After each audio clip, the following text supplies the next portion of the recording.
I grew up in Pennsylvania, in Scranton, Pennsylvania, and people who don't know that, that's where the office took place. That's usually where people know it from, or it's just 2 hours outside of Philadelphia.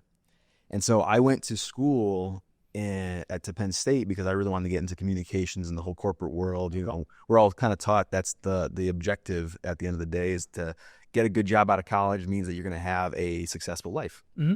And my parents always pushed for that. They were very giving. We had a great Italian family that grew up on those kind of values, big family dinners and all that. And so I went to school for communications, and that led me actually into hospitality, which is kind of real estate. Okay. So I got into hospitality. I did an internship in Chicago. And when I did that internship, it was for a Hilton brand. They got me on their sales team, working with their marketing team, just getting a whole feel for what it's like to be in hospitality under a big flagship like Hilton. And the benefit to that too was that we had some friends where a lady who was a good friend of my mother's, Okay. her brother was like the CEO of one of these like marketing agencies that ran the hotel. So they helped these companies get a good position in a certain city. So he gave me the privilege of getting to actually live in that hotel over the summer. And that's how I ended up meeting my wife. Wow. So we met during my internship. I got really into the hospitality realm. I got hired outside of college, and it was a good experience, but I quickly realized that hospitality, because it's so people serviced and people focused, that there's no time off because of that.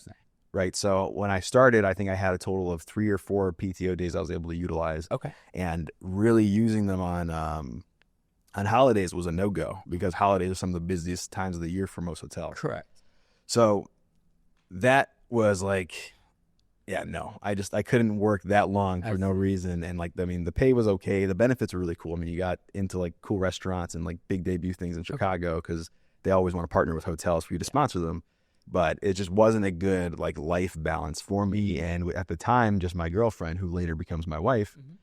And so I started seeking other avenues. I see.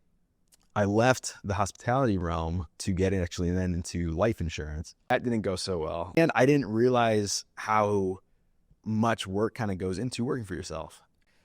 And they really wanted me to delve into, which is common, and we'll get into this too when I started my licensing for a realtor, is they always delve into, hey, use your inner circle, you know, The caveat is all my family was in Pennsylvania. Just trying to start from like 0. So I quickly burned out, and we kind of positioned to a different role, which was with then a technical recruiting company. And that avenue ended up being the kind of the starting point of what led us to Texas, because she had a branch both in Chicago and one in Dallas.